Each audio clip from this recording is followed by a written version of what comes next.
दोनों हाथ झुका लेंगे माँ, करेंगे पंचपरमेश्वरी का स्मरण। नमो निरंतारं नमो सिद्धारं नमो हरियारं नमो अज्ञायारं नमो लोए सब साहुरं नमो लोए सब साहुरं। आयु अल्प है कर्म बहुत है, आयु अल्प है कर्म बहुत है, उन्हें खपाना है।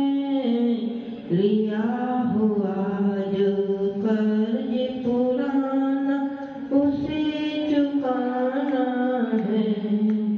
जाग जाग सौभाग्य जगा संयम पथ धारो, संयम पथ धारणी करके मोक्ष महापद पारो, मोक्ष महापद पारो।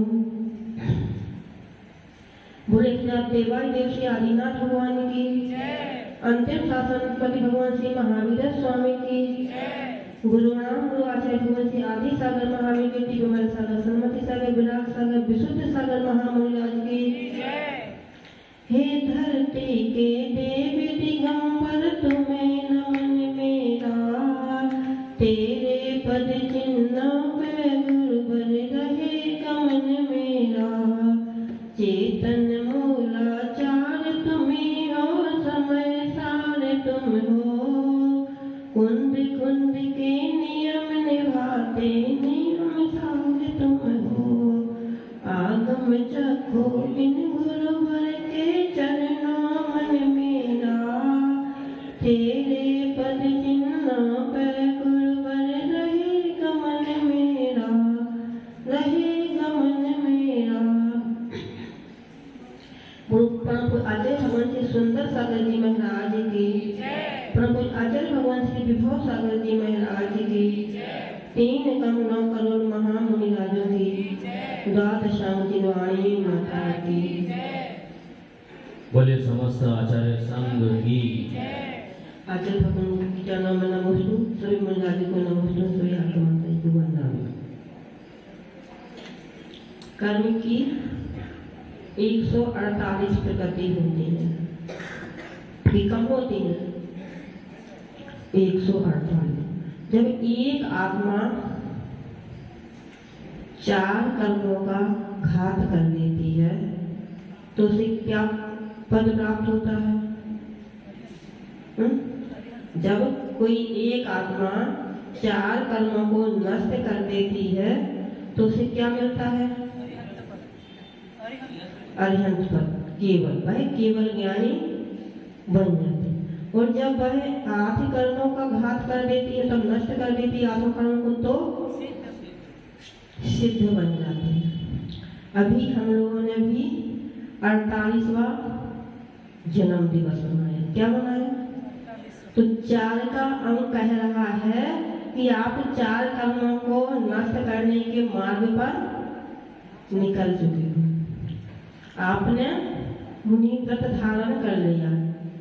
जन्म तो सबका होता है, एक इंद्रिय का भी होता है, 2 इंद्रिय का होता है, 3 इंद्रिय का होता है, 4 इंद्रिय का होता है, असंख्य का होता है, सब का होता है, मनुष्य का होता है। इसका जन्म सबका होता है, लेकिन जन्म सभी सार्थक कर पाते हैं क्या? आप लोगों का भी जन्म होगा, क्या कर रहे हैं? क्या आप में और आचार्य भगवान में हम सब में कोई अंतर है? क्या अंतर? जिस घर में आप रह रहे हो उसी घर में तो हम रहते थे, है ना? तो अंतर क्या था? बस हमें पता था कि जो कर्मों की 148 प्रकृतियां हैं उनको हमें क्षय करना। उस एक आत्मा में 148 में 3 अंक हैं।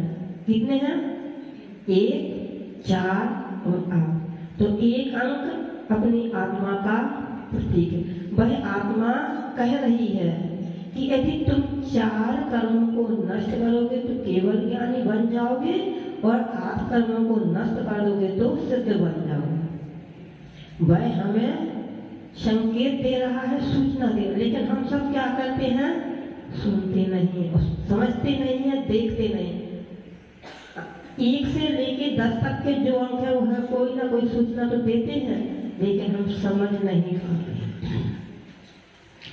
तो हम सभी को सम्यक दर्शन तो प्राप्त हो गया, सभी चौथे स्थान में आ गए ना कि नहीं आए?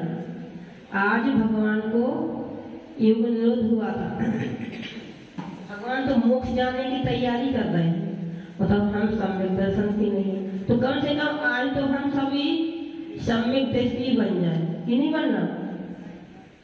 आपको सुनते सुनते तो बहुत समय हो गया कि उस मार्ग पे चल रहे हैं, मार्ग पे चल रहे हैं। कब तक मार्ग पे चलेंगे? वह मार्ग कितना है? बस हमें भगवान वेद शास्त्र गुरु के ऊपर सच्ची श्रद्धा करना, कुछ नहीं करना। सम्यक दृष्टि बनने में कोई पैसा भी नहीं लगना, कोई मेहनत भी नहीं लगनी, कोई पुरुषार्थ भी नहीं करना, बस अपनी श्रद्धा को ही तो बदलना है। तो क्या जा रहा है हमारा अपनी श्रद्धा पर? क्यों हम अपने मस्तक को दूसरी जगह छोड़ते हैं? श्रीफल को तो आप अपने खाने के लिए कहाँ अपने घर पर छोड़ते हो, और इस श्रीफल को हम कहीं भी छोड़ दें, क्यों? क्या हमारा मस्तक एक कचरे का डिब्बा है जो जहाँ चाहे झुक जाए, जिस चाहे को उसमें डाल दो, जो आया उसी में डाल। बाहर 2 तरह के डिब्बे लगे रहते कचरे के, एक सूखे का, एक गीले का। तो क्या हमारा मस्तक इतना खराब है कि उसमें हम गीला, सूखा, अच्छा बुरा सब डालते जा रहे हैं? उस बाहर के डिब्बे से तो बहुत अच्छा है हमारा मस्तक, लेकिन हमने उसका उपयोग ही नहीं किया। तो सम्यक दर्शन जो है हम सभी को प्राप्त करना है, और सम्यक दर्शन के कितने अंग होते हैं? बस सम्यक दर्शन के 8 अंग होते हैं: निसंकेत, निकांक्षित, निर्विचिकित्सा, अमूढ़ दृष्टि, उपगूहन, स्थितिकरण, वात्सल और प्रभाव। तो निसंकेत नहीं होना, हमें देव शास्त्र गुरु के उन्होंने जो कहा है उस पर शंका नहीं करना, उन्होंने जो कहा है उसको वैसा ही मानना निसंकेत अंग है। निकांक्षित हमें भगवान की भक्ति करते हुए किसी भी प्रकार की आकांक्षा नहीं करना है। पता है कि हम भगवान की भक्ति करेंगे तो हमारा अच्छा ही होगा, तो फिर क्यों आकांक्षा करना? तो हमें किसी भी भक्ति करते हुए किसी भी प्रकार की आकांक्षा नहीं करना निकांक्षित अंग है। तीसरा अंग है निर्विचिकित्सा, मतलब धर्म और धर्मात्माओं के प्रति गिलानी नहीं करना। तो हमारी आत्मा धर्मात्मा है कि नहीं है? कि सामने वाले क्या तो धर्मात्मा ये सब है, ये सब तो अधर्मात्मा है ना? धर्मात्मा कौन है? सब धर्मात्मा। तो धर्म में आप में अंतर क्या है? मतलब कौन धर्मात्मा? सब कैसे? तो प्रत्येक आत्मा धर्मात्मा है, तो हमें उस पर गिलानी नहीं करना। यह क्या है? निर्विचिकित्सा। हमें अपनी आत्मा पर भी गिलानी नहीं करना और दूसरे जीव के ऊपर भी गिलानी नहीं करना। आप नाटक भगवान को देखा, देख रहे हैं आप लोग? तो आचार्य भगवान हमने जब भादौल में तब देखा था, सुना तो खूब पा कि आसक्ति को गिलानी नहीं होती, लेकिन हमने अपनी आंखों से भादौल में देखा था और सावला में। एक छोलक जी थे, जब उनकी लास्ट समय चल रहा था, समाधि चल रही थी, तो उनको आचार्य ने अपने हाथ से 1 नंबर 2 नंबर, और उनका जो शरीर था ना पूरे में घाव हो गए थे। सुना तो हमने आचार्य ने कहाँ थे? आचार्य गिंगला में, तब वह आते से खूब भैया, लेकिन वो तो सुना था, लेकिन हमने घातोल में तो अपनी आंखों से देखा कि क्षुल्लक जी को खुद पूरा शरीर ऐसा हो गया था जैसे कभी कहीं से कोई शरीर गिर सकता है, उसकी भैया थी की। यदि हम होते तो इतनी बदबू आने लगी थी, लेकिन फिर भी थी। और सांवला में जो सुदक्ष सागर महाराज जी है, सब एक महाराज जी और थे, सुदक्ष सागर जी, उनको कैंसर हो गया था तो उनकी 1 नंबर कराना 2 नंबर कराना स्वयं अपने हाथ से करते थे। यदि हमारा बच्चा 1 नंबर 2 नंबर करता तो क्या करते, इसको ले जाओ सफाई कर दो। हमसे मालूम हम अपने बच्चे की कर भी दें, क्योंकि उस पर हमें क्या है, राग है कि ये हमारा है। यदि कोई पड़ोस वाला बच्चा कर दे तो हम उसके घर पे जाए, उसको सफाई कर दो, यहाँ पोंछा लगा दो, ऐसा कर दो, क्योंकि हमें अंदर से घृणा है। यदि हमने गिलानी को जीत लिया तो हम भी सम्यक दर्शन के तीसरे अंग को प्राप्त कर लेंगे।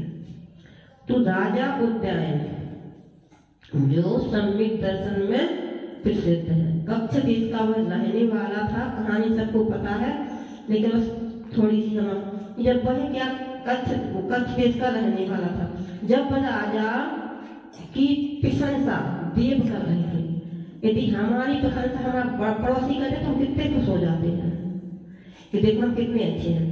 उस राजा की प्रशंसा स्वर्ग के देव कर रहे थे, तो बस बोलते हैं कि यदि इस आर्य खंड में भारत देश में यदि कोई निर्विघ्न चिकित्सा अंग में पूर्ण, ऐसा नहीं थोड़ी बहुत पूर्ण यदि है तो राजा उद्यान है। तो एक कुछ अच्छे लोग होते हैं तो कुछ प्रशंसा करने वाले होते हैं, तो प्रशंसा को ना सुनने वाले भी तो होते हैं, सभी थोड़ी प्रशंसा करते रहे और सब सुनते रहे। तो जब वहां प्रशंसा राजा उद्यान की चल रही थी तो एक देव को लगता कि ऐसा कैसे हो सकता है, कोई व्यक्ति ऐसा कैसे कर सकता है। तो वह उसकी वासव नाम का जो देव था वह उनकी परीक्षा करने के लिए आता है। तो वह आता है तो क्या करता है, जब जहाँ राजा रहते हैं ना उसके महल के कुछ दूर एक मुनि वेश धारण करता है, और कैसा, उनको जहाँ से कोढ़ हो गया है, शरीर से बदबू आ रही है, मवाद बह रही है, मतलब बेरूप रूप धारण करता है और मुद्रा लेकर के आहार के लिए राजा के महल की तरफ आता है। तो जब जैसे लोग देखते हैं तो कुछ लोग तो देख के भाग जाते हैं, कुछ कुछ बोलते हैं, कुछ भी, लेकिन राजा रानी जैसे देखते हैं तत्काल मुनि को प्रोत्साहन करते हैं, मुनिराज को आहार कराते हैं। और वो तो देव था, कोई मुनिराज तो थे नहीं, तो उनको लगता है कि इनकी परीक्षा कैसे की जाए। चलो इतना तो चल सकता है कि कोई बदबू को सहन कर, बदबू को तो बहुत सहन कर, लेकिन कैसे समझे कि ये वास्तविकता में गिलानी से रहित है। वो जैसे ही वो आहार करते हैं, आहार करते करते करते पूरी बमन राजा और रानी के ऊपर निकाल देते हैं। जब हम ट्रेन में सफर करते हैं यदि किसी व्यक्ति को बस में सफर करते हैं और कोई व्यक्ति ऐसा होता है कि उसको बस का सफर शुद्ध नहीं होता तो उसको वोमिटिंग होती है, तो जैसे ही उसको वमन होती तो हम सब क्या करते हैं, अपनी नाक और आंखें को बंद कर लेते हैं, करते। लेकिन जैसे ही वो तो आपको ऊपर नहीं करता, वो तो बाहर करता है, लेकिन हमें कितनी घृणा होती। लेकिन जैसे ही देव बने मुनिराज हैं, मुनिराज तो थे नहीं, वो जो देव बने मुनिराज थे उन्होंने पूरा भवन कहाँ किया, राजा और रानी के ऊपर। वो पूरे बमन से लथपथ हो गए, इतनी बमन की, इतनी बमन, तो वो तो बिक्रिया थी इनके पास, तो कितना भी निकाल दें, हम कितना निकालेंगे, कितना खाएंगे, उससे थोड़ा ज्यादा निकाल पिछला होगा, लेकिन इतना नहीं। लेकिन वो राजा रानी तो बमन से बिल्कुल सिर से पैर तक लथपथ हो गए। तो जब राजा रानी वह देखता है कि वो घृणा तो घुसते, काश मैंने कौन सा पाप कर्म किया होगा कि आज मेरे आहार से मुनिराज को इतनी तकलीफ हो रही है, उनका आहार नहीं हुआ, आहार करके पूरा निकाल दिया। तो हम क्या सोचते हैं, हमारे उन्हें अच्छा नहीं, ज्यादा खा लिया होगा, से निकाल दिया, साधु ज्यादा खा के आया था तो निकाल देता, लेकिन उसने उनकी वही सफाई की पूरा, और इतनी मात्र भी उसने अपनी नाक को नहीं सुखोड़ा। जब वह देखता है तो देख करके आश्चर्यचकित होता है कि वास्तविकता में यदि कोई है तो राजा वो दैन है। क्या ऐसी गिलानी हम जीत सकते हैं? तो जीत सकते। ऐसा कोई भी जीव नहीं है जो ना कर सके। ऐसा संसार में कोई भी काम नहीं है जो हम सब करते नहीं हैं। आप सभी मुनि बन सकते हैं, जितने यहाँ बैठे हैं सभी मुनि बन सकते। सबके अंदर योग्यता है, सभी के अंदर क्षमता है। क्या ये सब घर में खाते नहीं थे? इनको भूख नहीं लगती थी तो इन्होंने बस अंतर कहाँ आता है? बस हमने अपनी भावनाओं को रोक लिया है और आप अपनी भावनाओं को पकड़ लिया। हमें भूख लगती है, हमें प्यास लगती है, हमें रात में कैसे निकलेगी? कई लोग नहीं खाते थे, घर में नहीं रहते थे, इनको भी ठंडी लगती, गर्मी लगती, हर चीज होती है। बस अंतर इतना है कि हमने अपने आप को पकड़ लिया। जब चौकी में जाते हैं ना तो आप लोग खाए कितने सारा सामान बनाते हैं, वह अच्छा भी लगता है, लेकिन नहीं ये नहीं खाना, ये हमें नुकसान करेगा। बस एक ऐसा मन में आता, फिर इच्छा नहीं होती, क्योंकि हमने इच्छाओं पर काबू किया है। और आप कोई अच्छी चीज देखते हो ना, आहा, तत्काल बस, क्योंकि आपने दो अंतर नहीं है, कोई भी अंतर नहीं है। तो जब वह देव देखता है तो वह तत्काल अपने असली रूप में आता है और राजा से कहता है कि आपकी प्रशंसा सुन के मैं तो आपकी परीक्षा करने आया था। वास्तविकता में सही सम्यक दर्शन यही है। सम्यक दर्शन कोई बड़ी वस्तु नहीं है जिसको आप लोग समझते कि कैसे प्राप्त होगा। हम तो पहले ही स्थान है, उसके मार्ग पे चल रहा है। अपने मन में सिर्फ सच्ची श्रद्धा का, कुछ भी हो जाए, कैसे भी हो जाए, देव शास्त्र गुरु और इनके मानने वालों के अलावा हम अपने इस मस्तक को कहीं नहीं झुकाएंगे। तो आप नियम से सम्यक दृष्टि हो। लेकिन हमारे मन में क्या रहता है? यदि हमने ऐसा कर लिया, कहीं कैसे हो गया तो कुछ भी नहीं होना, क्योंकि हमने जब भगवान के चरणों को पकड़ लिया है तो हमें कुछ भी होने वाला नहीं है। हमने गुरु के चरणों को पकड़ लिया, हमें कुछ इतनी श्रद्धा होनी चाहिए। यदि ऐसी श्रद्धा हमें है तो हम सभी क्या है? सम्यक दृष्टि।